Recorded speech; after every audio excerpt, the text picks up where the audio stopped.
প্রত্যেকটা মুসলমান চায় যে আমার মা, আমার বাবা, আমার ভাই, আমার বোন, আমার বন্ধুবান্ধব, স্বামী কিংবা স্ত্রী যাকে হারিয়েছি তাকে যদি একটু উপকার করতে পারতাম। প্রত্যেকটা জীবিত মানুষ চায় যে তার মৃত আত্মীয় স্বজনের উপকার যদি করার কোনো পদ্ধতি থাকতো তাহলে সেই উপকার করতে কেউ কার্পণ্য করতাম না।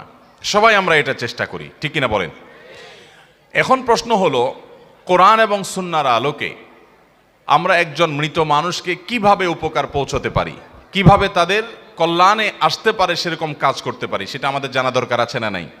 আমার বাবা দুনিয়া থেকে চলে গেছেন প্রায় কয়েক মাস হয়ে গেল, এবং আমরা অনেকে আমাদের প্রিয় বাবাকে, অনেকে মাকে, অনেকে আত্মীয় স্বজন, নিকট আত্মীয়দেরকে হারিয়েছি। আমরা প্রত্যেকটা মানুষ চাই যে জীবদ্দশায় বাবার জন্য তেমন কিছু করতে পারি নাই, আফসুস হয় মৃত্যুর পর।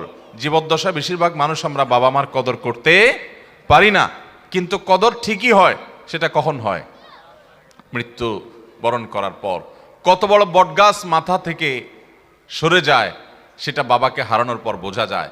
কত বড় ছায়া মাথার উপর থেকে সরে যায়, কত বড় আপন মানুষকে আমরা হারিয়েছি সেটা আমরা অনুভব করতে পারি, টের পাই কখন? যখন আমাদের মমতাময়ী মা দুনিয়া থেকে চলে যায়। ভাইরা আমার, যাদের মা বাবা জীবদ্দশায় আছে, করজোড়ে মিনতি করি, এই বটবৃক্ষের কদর করবেন। হারিয়ে গেলে আফসোস করবেন, কিন্তু আর ফিরে পাবেন না। অতএব আমাদের জীবিত বাবা মা, জীবিত প্রতিটা আপনজনকে আমরা কদর করার চেষ্টা করব। আল্লাহ আমাদেরকে তৌফিক দান করুন।